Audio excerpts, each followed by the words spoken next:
नमस्कार मु शुभश्री आपण मानक मोर नुआ ब्लॉग रे स्वागत।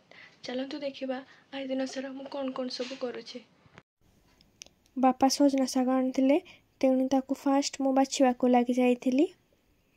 तापरे पुअर खाइबा पाई परिबा सब काटी देइथिली एवं डाली को भल भाव पानी रे धोईकी ग्राइंडिंग करके पुओ को खोई देइथिली। घर काम टिके व्यस्त रही जाइली। संध्यारे स्वामी डालिंब जूस करी। प्रथमे डालिंब को भल भाव छड़ाई देइथिली।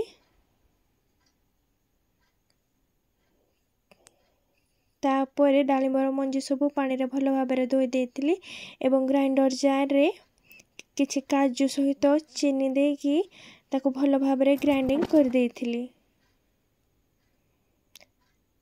ग्लास रे किछि बरफ नहीं कि सही डालिंब जूस को सर्व कर देथिली। तापरे डिनर पाई अटा डल देइथिली। किछि समय परे तावा बसैकी रुटी कर देइथिली। आज डिनर रे थिला रुटी आ मटर तरकारी। रुटी करला परे मु किचन को भल भाव क्लीन कर दे। तापरे डिनर सारिकी काली घर को थिबार थिला सो बैग पैक कर देइथिली।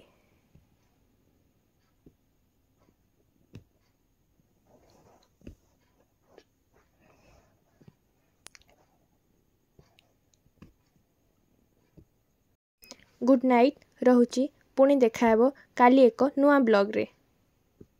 जय जगन्नाथ। वीडियो भल लगिला ताले लाइक शेयर सब्सक्राइब करंतु।